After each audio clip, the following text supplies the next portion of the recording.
Salut à tous et bienvenue sur Atout THM. Dans cette vidéo, je te montre comment créer un service avec systemd. Systemd est un gestionnaire d'initialisation et de services sur Linux. Il permet de gérer les processus, de les lancer au démarrage et de configurer des services système.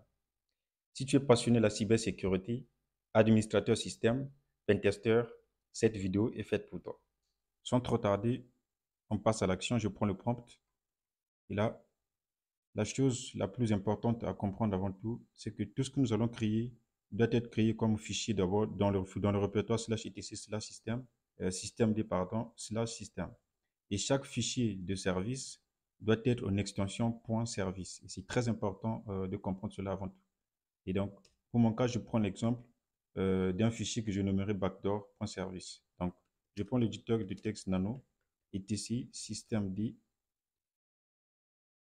système et /backdoor, excusez, backdoor.service. Voilà.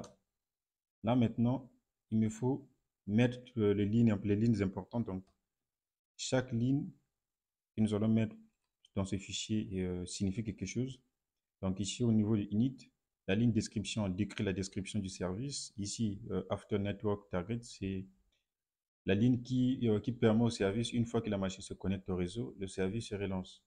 Au niveau du service ici, donc le type, c'est un simple service. Et au niveau du exec start, c'est là où vous pouvez mettre le path ou si vous avez un script, que ce soit un script Python, Bash, n'importe quel script vous voulez que ce soit exécuté dans un service, c'est là où vous mettez le path au niveau du script exec start, pardon.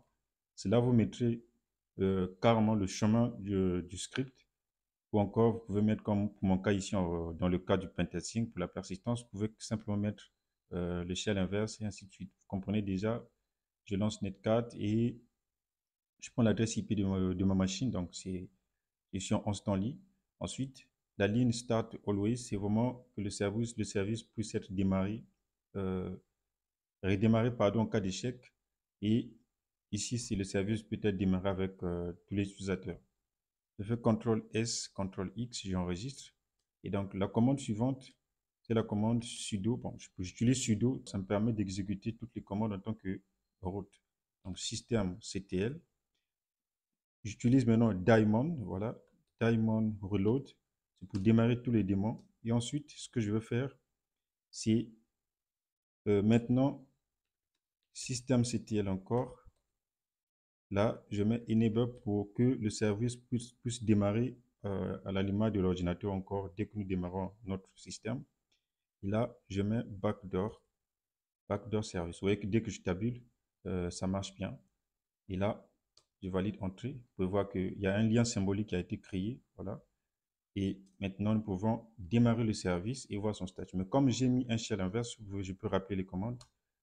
Comme vous pouvez le remarquer ici, je suis vraiment dans un cas de pentesting que j'ai pris cet exemple. Vous remarquez que là, il y a un shell inverse. Donc, ce que je veux faire, c'est automatiquement, avant de démarrer le service, d'aller lancer netcat à l'écoute et voir comment ça va réagir. Donc, CTRL X encore, je réduis simplement cette fenêtre. Je viens ici, netcat, je couche sur le port 4444. Là, j'attends. Je viens ici, sudo systemctl restart. Voilà, restart backdoor.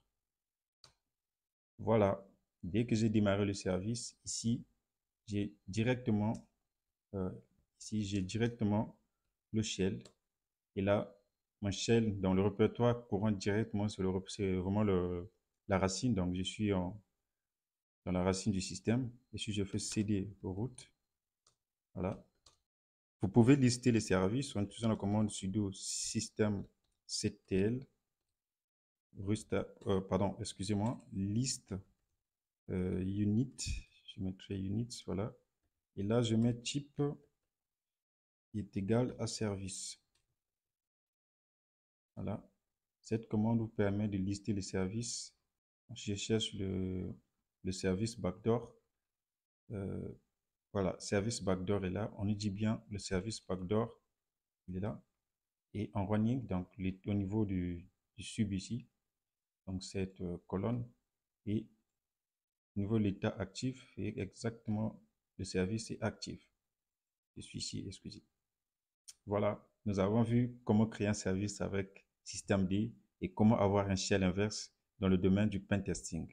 Merci, et si vous n'êtes pas abonné, abonnez-vous à la chaîne pour ne rien manquer de mes prochains tutos. Et en plus, likez et partagez la vidéo pour m'encourager aussi. Merci.